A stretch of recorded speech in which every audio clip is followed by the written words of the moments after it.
que nos miran en YouTube. Gracias por estar ahí, gracias por participar, por reunirse con nosotros. Los que nos van a ver en diferido también, bienvenidos. Y les voy a invitar a ustedes y a todos ustedes aquí a que se preparen con su Biblia de papel y que pongan su celular en modo avión. Con eso nos podemos concentrar en esta palabra. Y hoy vamos a continuar el estudio del Evangelio de Juan con un capítulo muy emocionante, y es el capítulo 4. Comenzamos el capítulo 4 del Evangelio de Juan. Entonces les voy a invitar a que me acompañen en la lectura desde el versículo 1. Dice: por tanto, cuando el Señor supo que los fariseos habían oído que él hacía y bautizaba más discípulos que Juan, aunque Jesús mismo no bautizaba sino sus discípulos, salió de Judea y se fue otra vez para Galilea. Y él tenía que pasar por Samaria. Llegó pues a una ciudad de Samaria llamada Sicar, cerca de la parcela de tierra que Jacob dio a su hijo José. Y allí estaba el pozo de Jacob. Entonces Jesús, cansado del camino, se sentó junto al pozo. Era cerca del mediodía. Una mujer de Samaria vino a sacar agua y Jesús le dijo: dame de beber, pues sus discípulos habían ido a la ciudad a comprar alimentos. Entonces la mujer samaritana le dijo: ¿cómo es que tú, siendo judío, me pides de beber a mí, que soy samaritana? Porque los judíos no tienen tratos con los samaritanos. Jesús le respondió: si tú conocieras el don de Dios y quién es el que te dice dame de beber, tú le habrías pedido a él y él te hubiera dado agua viva. Ella le dijo: Señor, no tienes con qué sacarla y el pozo es hondo. ¿De dónde pues tienes esa agua viva? ¿Acaso eres tú mayor que nuestro padre Jacob, que nos dio el pozo del cual bebió él mismo y sus hijos y sus ganados? Jesús le respondió: todo el que beba de esta agua volverá a tener sed, pero el que beba del agua que yo le daré no tendrá sed jamás, sino que el agua que yo le daré se convertirá en él en una fuente de agua viva que brota para vida eterna.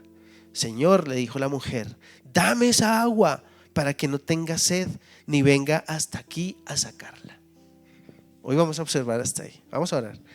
Padre Santo, te damos muchas gracias porque tu amor se manifiesta en nuestras vidas por medio de muchas cosas, a través de muchas cosas, Señor. Gracias porque nos has dado salud, porque nos permites estar aquí juntos para adorarte, para honrar tu nombre, Señor, para compartir juntos como hermanos, pero también para aprender tu palabra. Gracias, Señor, por tu misericordia que disfrutamos cada día. Gracias porque hoy nos das la oportunidad de estar aquí para aprender, para escuchar tu palabra. Te pedimos en el nombre de Jesús que nos des sabiduría y revelación en el conocimiento de ti, y que esta palabra, Señor, sea revelada verdaderamente a nuestro corazón, que sea alimento a nuestro espíritu, que podamos recibirla y mantenerla allí, Señor, que podamos escucharla y ponerla por obra, que podamos permitir, Señor, que tu palabra nos limpie, Señor, nos llene, Señor, en el nombre de Cristo Jesús. Amén. Hay un video en internet que muestra el momento en que un niño le están regalando un banano. Aquí en Colombia decimos banano, en otros países es banana. Bueno, voy a usar los dos. A mí me gusta banano. Mi mamá también decía habano, pero habano se confunde con un cigarro, ¿sí? No, entonces no. Banano, un banano, una banana. Y ese video se volvió viral. Entonces, en una bolsita de regalo empacan el banano, se le entregan y él está emocionado porque es un regalo, no sabe qué hay ahí. Cuando quita el papel y ve el banano, ¿ustedes qué cara creen que puso? Señora, felicidad. Yo lo entiendo perfectamente porque el banano es mi fruta favorita, ¿sí?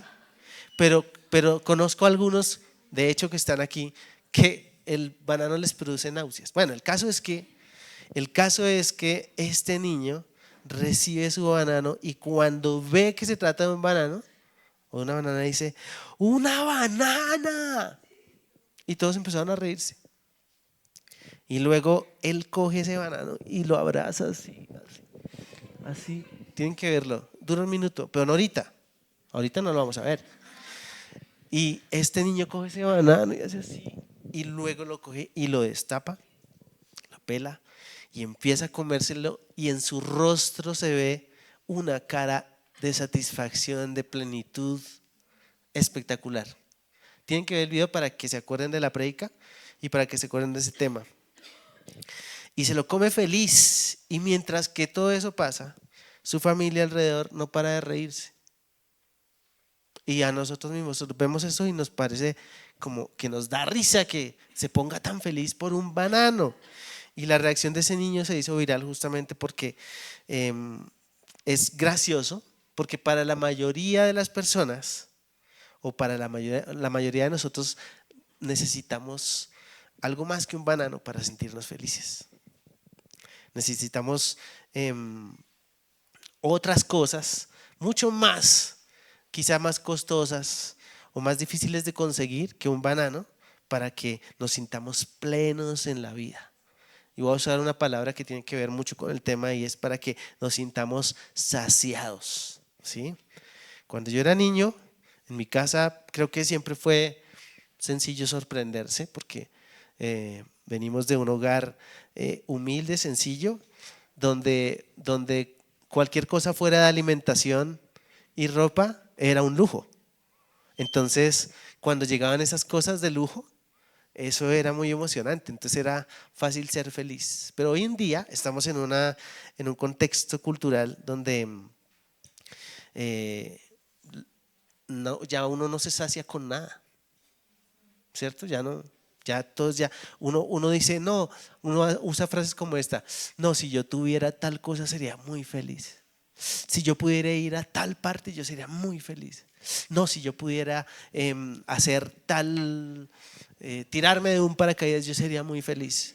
Y siempre tenemos como un estándar cada vez más alto de lo que nos haría felices. Es como que encontramos eso y entonces uno compra el celular y está feliz un mes, 2 meses, pero cuando sale la actualización, entonces uno ya no está tan feliz hasta que no tiene el otro. Es impresionante. Hace un año tuvimos la oportunidad de estar en Orlando y allá en Estados Unidos es muy cultural eso, como estar todo el tiempo renovando, todo hay que tenerlo nuevo, nuevo, nuevo. Todo lo que se medio envejece un poquito ya lo tiran, se va a la basura. No es como acá que hacemos durar todo décadas, ¿no? Sí, sí. No. Allá algo que tiene un pequeño daño ya está, ya toca retirarlo y poner algo nuevo. Y es una cultura en la que se emocionan mucho por tener todo nuevo. Entonces, estamos buscando la manera de saciar algo dentro de nosotros, como una especie de plenitud, ¿sí? El mensaje de hoy se ha titulado Agua Viva. Y tiene que ver con estos 15 versos del capítulo 4 del Evangelio de Juan. Así que los quiero ver bien atentos con sus Biblias en la mano. Dice, por tanto, cuando el Señor supo que los fariseos habían oído que él hacía y bautizaba más discípulos que Juan, aunque Jesús mismo no bautizaba, sino sus discípulos, salió de Judea y se fue otra vez para Galilea. Y él tenía que pasar por Samaria. Entonces, vamos hasta el versículo 3. Jesús estaba inicialmente en Jerusalén, que fue donde sí, era en Jerusalén. Y luego sale a la región de Judea. Judea es una región cuya capital es Jerusalén. Ahorita lo explico un poquito mejor, pero es una región que está al sur del país, más o menos al sur del país de Israel. Y al norte está la otra región que es Samaria. Samaria también es una ciudad, pero Samaria en este pasaje es la región de Samaria, ¿sí? Es como decir aquí la región andina y luego la región del Chocó, algo así, o la región Caribe, algo así, ¿cierto? Entonces, la región de Judea y la región de Samaria. Y resulta que Jesús también se estaba volviendo viral. Empezó a tener más seguidores que Juan el Bautista, porque Juan el Bautista fue conocido por bautizar, ¿cierto? El bautismo de arrepentimiento, pero luego él es el testigo del Mesías y el Mesías empieza a caminar su ministerio y empieza a hacerse más famoso, y eso es lo que está diciendo este texto, que los judíos dijeron, oiga, no, pero esta ahora tiene más discípulos que Juan. Y eso era un asunto importante para el fariseísmo porque eso les robaba protagonismo a ellos, para decirlo de alguna manera. Entonces por eso dice que cuando el Señor supo lo que estaban pensando los fariseos, lo que ellos estaban escuchando, se fue de Judea a Galilea. Y Galilea está en la parte norte, por allá por el mar de Galilea, donde está Capernaum, donde está todas esas ciudades donde él mayormente desarrolló su ministerio. Hoy no les traje mapa porque todavía no tenemos pantalla. Vamos a vender unas lechonas para poder comprar la pantalla, que vamos a poner una pantallita aquí. No, gracias, Juan. Juan sí quiere ver la pantalla. Vamos a poner una pantalla ahí. Si Dios quiere vamos a poner otra ahí, pues para que ustedes también vean, porque ay sí, solo para ellos, no. Estamos orando. ¿No extrañan la pantalla? Las que conocieron las pantallas, ¿no las extrañan? Yo las extraño en un momento como este, las extraño porque les quería mostrar el mapa, pero podemos hacer una cosa, atrás en sus Biblias, si tienen una Biblia que sirva de referencia, atrás pueden tener un mapa, seguramente va a haber un mapa ahí de las dos regiones, Israel y Judea. Yo tengo aquí uno muy sencillito en blanco y negro, ustedes de pronto tienen alguno en color. Si su Biblia no tiene mapa, cómprate una Biblia con mapa, por favor. Samaria, bueno, sí, aquí está, aunque para ustedes va a ser un poco confuso porque en esta parte de acá están encerrados los dos, pero bueno, miren en su Biblia, por favor. Y entonces Jesús va de Judea, de la parte sur, hacia Galilea, ¿sí? Hace 8 días salí de aquí y nos fuimos para Villa de Leyva. Yo no había ido a Villa de Leyva, no conocía Villa de Leyva, entonces fui a conocer la carretera. No, pero pues, ay, guarden sus piedras. Por favor, no conocía Villa de Leyva, ninguno de ustedes me invitó, pues ¿qué hacemos? Pero hace 8 días nos invitaron, entonces fuimos, conocí Villa de Leyva, pero Villa de Leyva tiene 2 rutas de acceso. Una aquí por autopista norte y uno pasa el Cisga, que fue la que yo cogí, ya por allá al frente del puente de Boyacá, uno se devuelve y coge esa ruta. Pero hay otra que es por Chiquinquirá. Chiquinquirá sí conozco. Chiquinquirá, entonces creo que es un poquito más larga desde aquí, ¿sí? Pero muchos la usan. Y les digo esto porque acá hay una situación similar. Él tenía que ir a Galilea, pero habían varias rutas. Y había una ruta que él tomó que no era la común, no era la que todo el mundo tomaba. Y está en el versículo 4, dice, y él tenía que pasar por Samaria. Tenía que pasar por Samaria. Ahora, está hablando de la región de Samaria, ¿sí? Antes cuando yo leía esto así de rapidez, pensaba que era la ciudad de Samaria. No, tiene que pasar por la región de Samaria. Es como que yo quisiera ir a Girón Santander y pretendiera no pasar por Boyacá. Me toca pasar por ahí, ¿sí? Pero yendo para esa región, él podía ir para Galilea sin pasar por Samaria, pero el versículo dice, y él tenía que pasar por Samaria. La Reina Valera dice, y le era necesario pasar por Samaria. Le era necesario. Suena como que no había otra ruta. Mentira, sí había más rutas. Pero cuando dice que le era necesario, se refiere a que él tenía una asignación en Samaria. Tenía que pasar por ahí porque él ya sabía que tenía que pasar por ahí porque Dios iba a hacer algo ahí. que es lo que nosotros estamos estudiando hoy. Entonces es importante ese pequeño detalle. Y dice el versículo 5, llegó pues a una ciudad de Samaria llamada Sicar.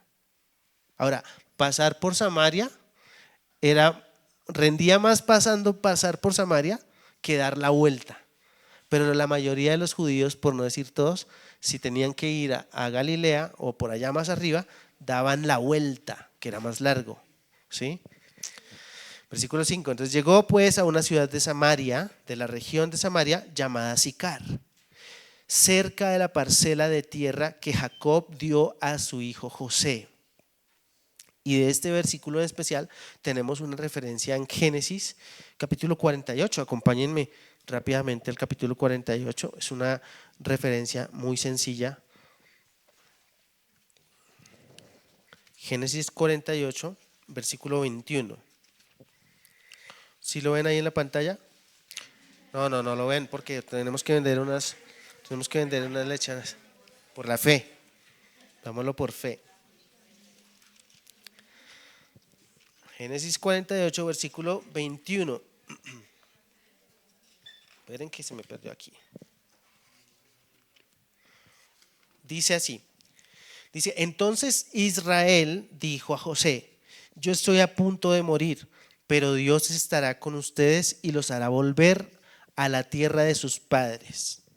Eso se lo dice allá en donde estaban Gosén, ¿no?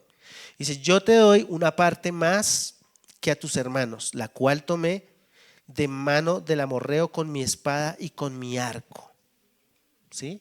Esa parte es ese terreno del que está hablando Juan aquí en el versículo 5. Volvamos a Juan. Y en ese lugar, miren lo que pasa, versículo 6 dice, y allí estaba el pozo de Jacob. Entonces Jesús, cansado del camino, se sentó junto al pozo. Era cerca del mediodía. El pozo de Jacob era un pozo para sacar agua, ¿sí? Aún hoy en día, aquí en Colombia, en el campo se usan esos pozos, ¿sí?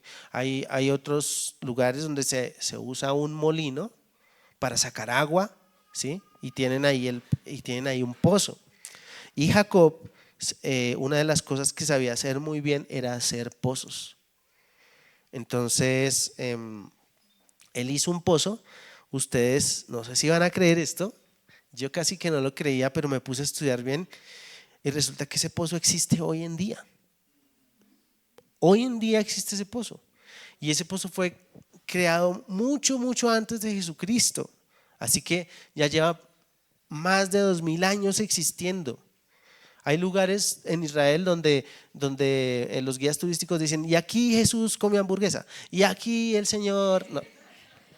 Pero muchos de esos lugares son ubicados a propósito, no hay certeza de que realmente el Señor haya estado ahí. Lo de la hamburguesa es un chiste. Pero este pozo de Jacob es un lugar real que existe hoy en día. Así que si alguno de ustedes tiene la oportunidad de ir a Israel y conocer, no se pierdan el pozo de Jacob, porque en ese lugar estuvo Jesús. Y este es el pasaje que nos hace referencia a eso. Entonces dice que era cerca del mediodía, en mi traducción. En otras dice que era la hora sexta, creo, ¿sí? Hora sexta hebrea. Entonces dice, una mujer de Samaria vino a sacar agua y Jesús le dijo, dame de beber. Pero quería mencionar que ese pozo, ese en específico, ese pozo de Jacob que existe hasta el día de hoy, es casi un lugar sagrado, no solo para los judíos, sino también para los cristianos y también para los musulmanes. Imagínense, es un lugar porque lo hizo Jacob. Entonces, para los cristianos, pues porque Jesús estuvo ahí, ¿cierto? Entonces es súper importante. Y dice que vino esta mujer de Samaria y él le dijo, dame de beber. Versículo 8. Pues sus discípulos habían ido a la ciudad a comprar alimentos, o sea que él estaba solo. Entonces la mujer samaritana le dijo, ¿cómo es que tú, siendo judío, me pides de beber a mí, que soy samaritana? Y para entender esta pregunta, nosotros necesitamos conocer un poquito el contexto histórico de esta situación. El reino de Israel siempre fue uno hasta Salomón, ¿sí? Pero cuando Salomón muere, entonces el reino se divide. Esa historia está en el primer libro de los Reyes de Israel, capítulo 12. Esta noche, con un cafecito, con un pancito, unas galletas, alrededor de la familia, disfruten el capítulo 12 de Primera de Reyes. Y se van a acordar de esa historia. En ese capítulo está registrada la división del reino de Israel. En ese momento el reino de Israel se divide en Israel y en Judá. E Israel se ubica al norte del territorio de Israel y Judá se ubica al sur. Y la capital de Judá es Jerusalén, ¿sí? Y la capital de Israel en este momento, Samaria, es Samaria.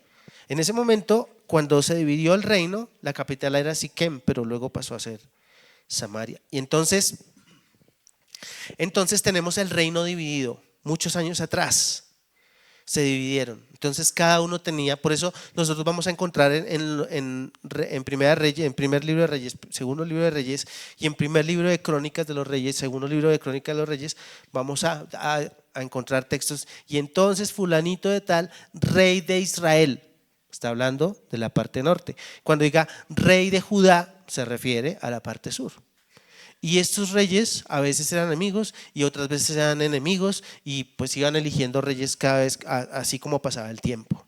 Pero resulta que alrededor del año 722 a.C., los asirios invadieron Israel, o sea, la parte norte, y se llevaron a todos los israelitas, se los llevaron cautivos.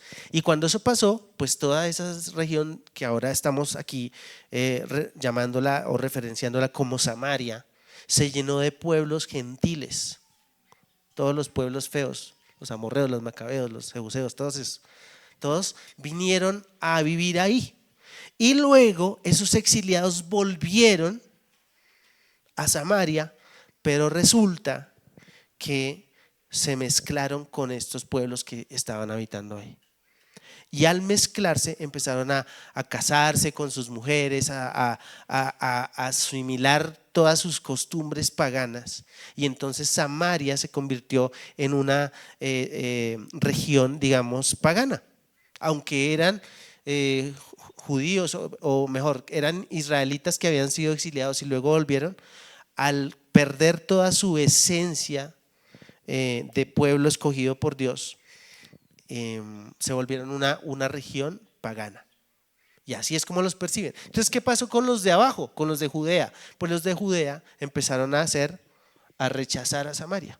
Esa división se pronunció más por ese motivo. Entonces, ¿dónde estaba Jerusalén?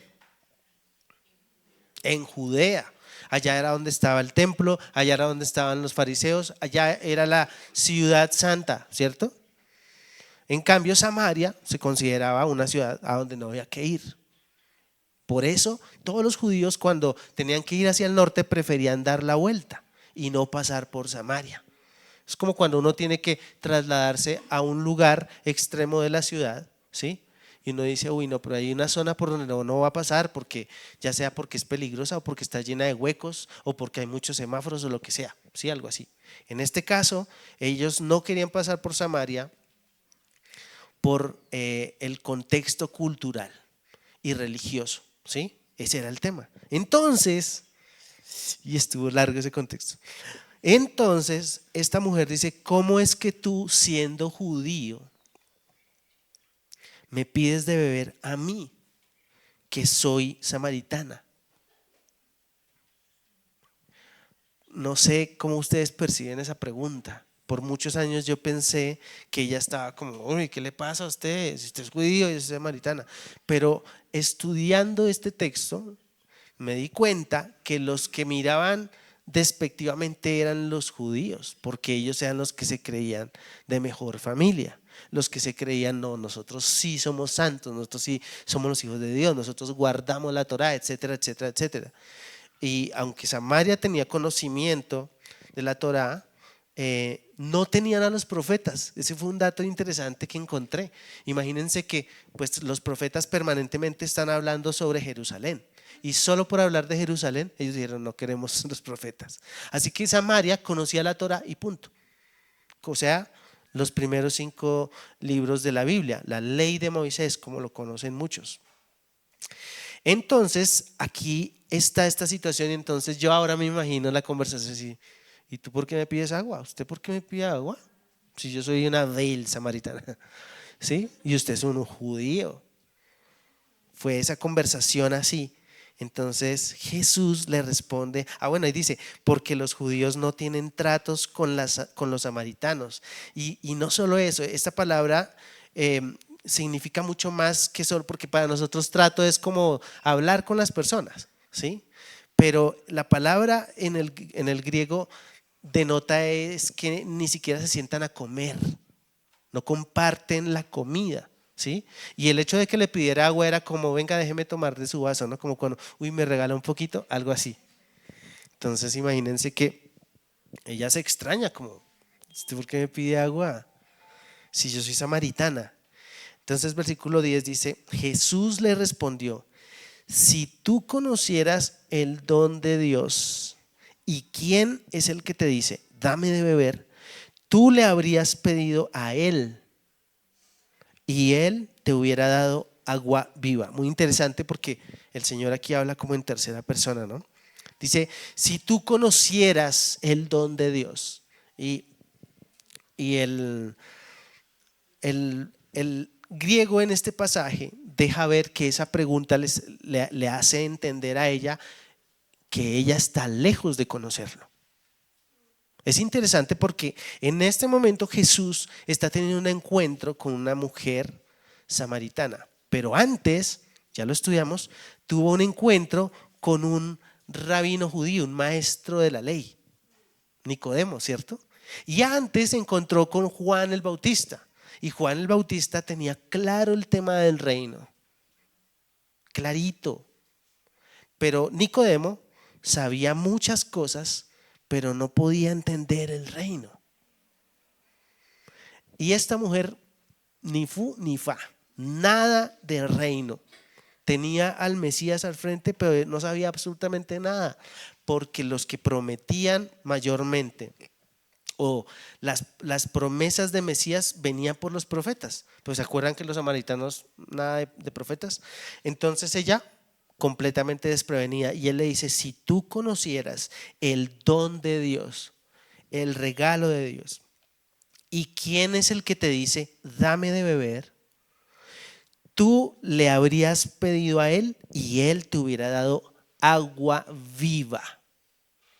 Agua viva. Agua viva en lo natural para nosotros es agua que corre, como el agua de un río, ¿cierto? De una quebrada, como el agua del mar, ¿cierto? Agua que corre, que se mueve, que tiene vida. Pero espiritualmente también entendemos este concepto, agua viva. Y lo interesante es que él se lo está mencionando justo ahí en el pozo, donde el agua está quieta, ¿sí? Entonces ella viene todos los días con su cántaro, un cántaro, a llenarlo de agua, y esa era una actividad compleja porque ese cántaro podría perfectamente pesar 20 kilos. Entonces era 20 kilos. El pozo no estaba en la ciudad de Sicar, estaba más o menos como a 1 kilómetro. Entonces imagínense esta mujer todos los días cargando su cántaro de agua. Y él le dice, si tú supieras quién soy yo, más o menos como usted no sabe quién soy yo. Si supieras quién soy yo, quién es el que te está pidiendo agua, tú misma le darías agua. ¿Sí? Y dice el versículo 11, ella le dijo, Señor, tú no tienes con qué sacarla y el pozo es hondo, ¿de dónde pues tienes esa agua viva? Ella lo miró así como, pero ¿dónde trae el agua? ¿Dónde trae el termo? ¿Dónde trae el agua viva? ¿Acaso eres tú mayor que nuestro padre Jacob? Notemos que en el versículo 11 ya le bajó de judío a Señor, ¿cierto? Ya le dijo Señor. ¿Acaso eres tú mayor que nuestro padre Jacob?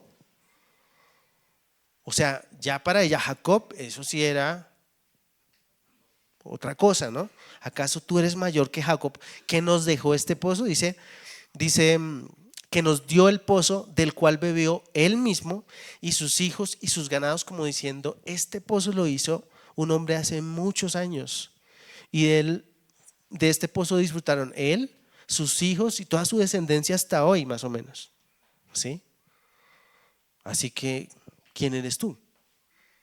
Es impresionante porque en este pasaje Jesucristo se revela a la mujer samaritana.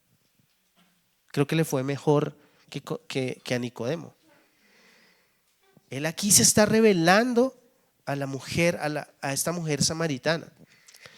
Dice, Jesús le respondió, todo el que beba de esta agua, se refiere al agua del pozo, volverá a tener sed. Pero el que beba del agua que yo le daré, no tendrá sed jamás. Qué horrible es tener sed, ¿no? Estos días con tanta corredera se me ha olvidado tomar agua. No soy el que más toma agua, pero me gusta tomar agua y procuro por lo menos tomar 2 vasos gigantes de agua al día. Pero estos días en tanto corre, he estado con sensación de sed. Y imagínense esta promoción, dice que el que beba de esta agua no tendrá sed jamás. Eso es como que le dijeran a uno que no va a volver a pagar los servicios por el resto de su vida, ¿sí o no? ¿Cómo así? Entonces esta mujer todos los días iba a recoger agua del pozo, 1 kilómetro, 20 kilos, y lleve su agua todos los días. Cuando le dice que no va a tener sed jamás, pues uno entiende la alegría, ¿sí o no? Miren lo que dice, Jesús le respondió, todo el que beba de esta agua volverá a tener sed, pero el que beba del agua que yo le daré no tendrá sed jamás, sino que el agua que yo le daré se convertirá en él en una fuente de agua que brota para vida eterna. Ahí está la palabra o la frase poderosa, vida eterna. Y ella estaba diciendo, pero ¿dónde está el agua que no la veo? Porque ella estaba entendiendo una revelación espiritual en lo natural, lo cual no es posible. Él estaba hablando de un asunto espiritual. Y esta palabra, vida eterna, entonces nos recuerda de qué se trata esta agua viva. Se trata de la vida en el espíritu. ¿Sí? Ya hablamos de eso con Nicodemo, ¿no? Si te lo perdiste, ahí está colgado en YouTube para que lo revises. El capítulo 3 de Juan, el encuentro de Jesús con Nicodemo. Y entonces ya entendemos que él está hablando de la vida eterna. ¿Sí? Pero ella dice, Señor, versículo 15, dame esa agua para que no tenga sed, ni venga hasta aquí a sacarla. Ella está entendiendo todo en lo natural. Y hoy vamos a revisar hasta aquí. Pero cuando estaba estudiando este pasaje, estaba pensando en lo que representa el agua para nosotros. ¿Sí? Esta mujer todos los días iba a un pozo, y un pozo es agua estancada. Pueda que esté limpia, pero está estancada, es un estanque, es agua quieta, entre comillas. ¿Sí? Y todos los días buscaba, pero ¿qué pasaba? Al otro día tenía que volver. ¿Por qué? Porque su sed no era saciada definitivamente. ¿Sí? ¿Se acuerdan del niño del banano? ¿Se acuerdan? Bueno, él con un banano estaba perfectamente feliz. Pero el enemigo se ha encargado de hacernos pensar que necesitamos cosas, que necesitamos personas, que necesitamos posibilidades, que necesitamos dinero para ser felices. Y hoy el Padre quiere que sepamos o que recordemos o que entendamos que todo lo que nosotros necesitamos es a Cristo. Es todo lo que necesitamos. Es todo lo que necesitamos. Necesitamos entender que no sirve de nada los pozos que todos los días toca ir a visitar. Y nosotros necesitamos identificar eso. Necesitamos identificar si estamos yendo todos los días a buscar en pozos, todos los días. ¿Cuál es el pozo en el que tú y yo buscamos todos los días? ¿Cuál es ese pozo que nos sacia, que nos quita la sed temporalmente? Pero al otro día otra vez estamos con necesidad de ir a buscar ese pozo. ¿Cuál es ese pozo? Esta mujer dice: dame de esa agua, Señor, dame de esa agua para que yo no tenga sed. Y quiero invitarlos al capítulo 7. Vamos a espolear un poquito porque tiene que ver todo con este pasaje. Juan 7.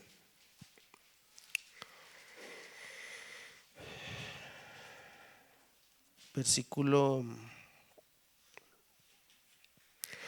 no lo anoté aquí. Juan 7, versículo 37. ¿Lo tienen? Dice: en el último día, cuando lleguemos al 7 lo vamos a estudiar a profundidad, pero dice: en el último día, el gran día de la fiesta, Jesús puesto en pie exclamó en alta voz: si alguien tiene sed, que venga a mí y beba. ¿Quién es el agua? El que cree en mí, como ha dicho la Escritura, de lo más profundo de su ser brotarán ríos de agua viva. Esta es otra manera de describir el nuevo nacimiento, ¿sí? El que cree en mí, porque la palabra dice que cuando creemos en Jesús, entonces tenemos el derecho de ser llamados hijos de Dios, ¿se acuerdan? Entonces dice: el que cree en mí, como ha dicho la Escritura, de lo más profundo de su ser brotarán ríos de agua viva. Agua viva.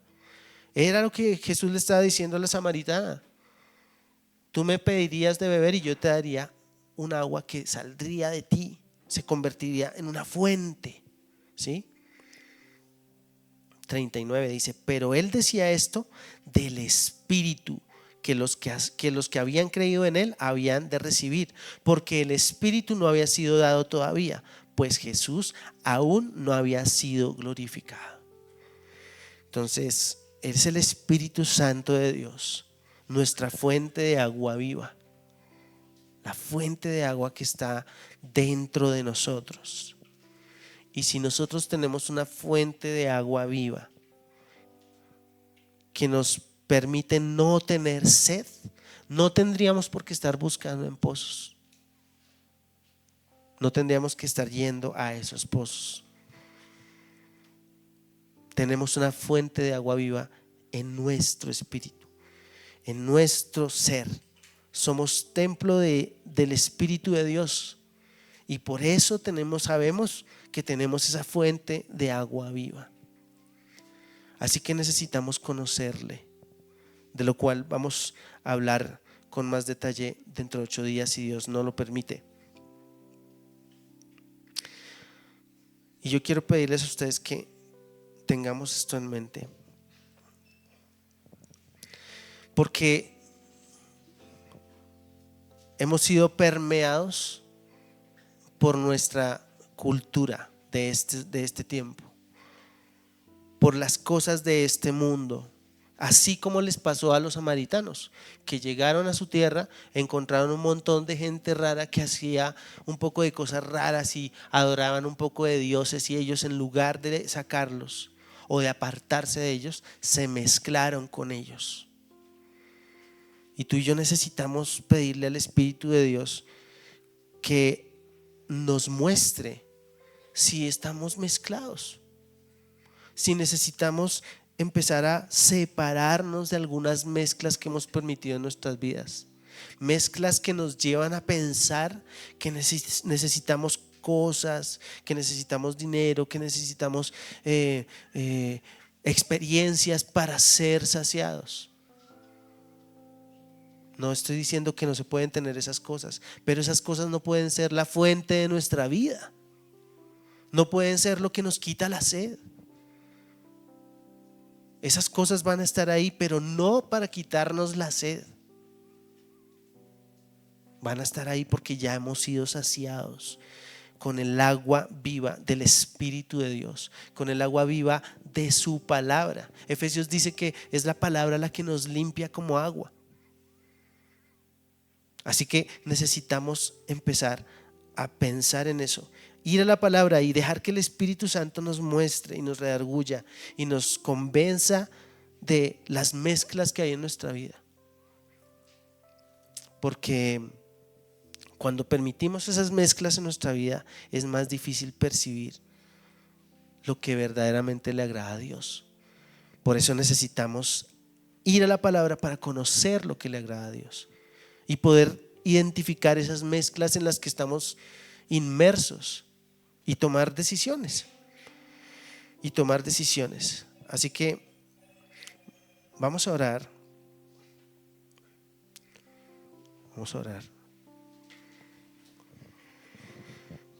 Y vamos a pedirle al Señor que nos muestre, que nos dé revelación. Señor, te damos gracias porque tú eres bueno.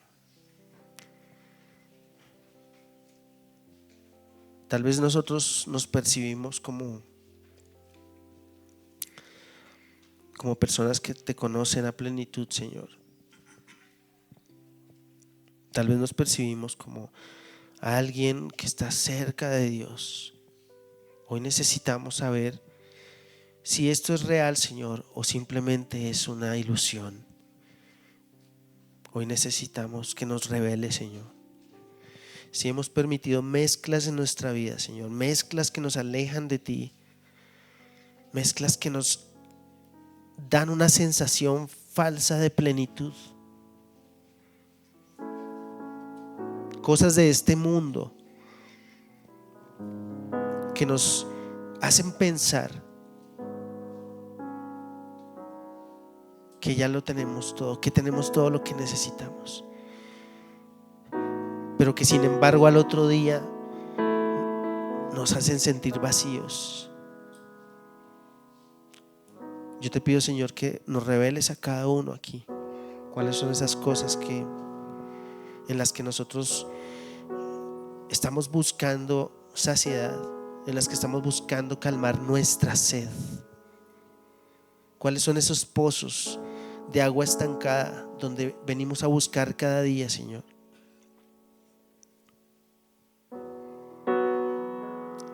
Queremos pedirte perdón, Señor, porque en lugar de buscar en ti, que eres una fuente de agua viva, Señor, nos refugiamos en esos pozos oscuros, profundos.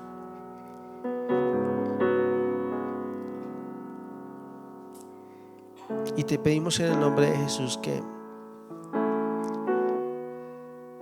te reveles a nosotros como fuente de agua viva, que cada día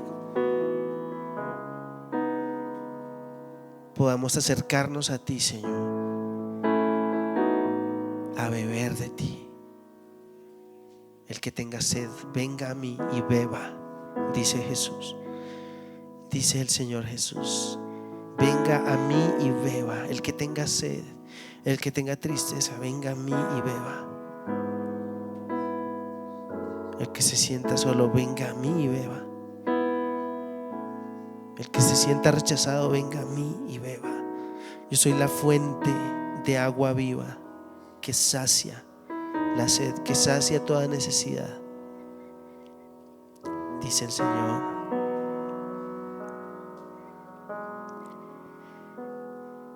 Y yo te invito a que tú hagas tu propia oración y tú le digas al Señor, como la mujer samaritana, tú le digas: Señor, dame de beber esa agua, así ya no tengo que venir a buscar en este pozo.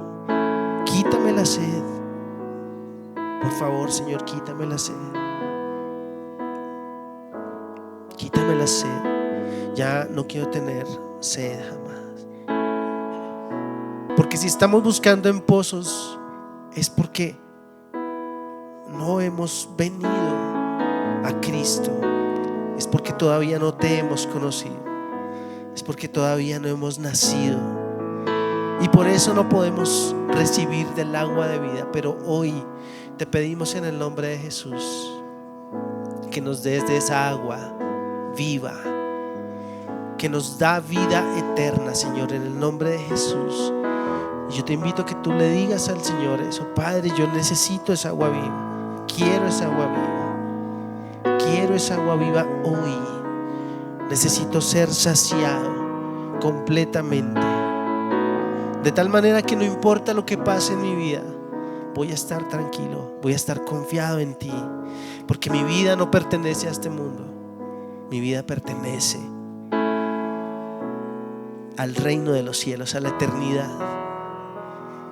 Señor, yo te pido en el nombre de Jesús que hoy te reveles a nosotros, que podamos conocerte, Señor, que podamos conocer tu corazón, que podamos acercarnos a ti y entender tu voluntad, Señor. Que cada día tu palabra, Señor, sea como un agua que nos limpia de las mezclas de este mundo, Señor, para que podamos verdaderamente separarnos, Señor, para ti, para que podamos ser el pueblo santo, Señor, que tú esperas que nosotros seamos. Yo te pido que te reveles a cada uno de nosotros y que podamos buscar en ti, Señor, esa vida eterna, en el nombre de Cristo Jesús. Amén. Amén.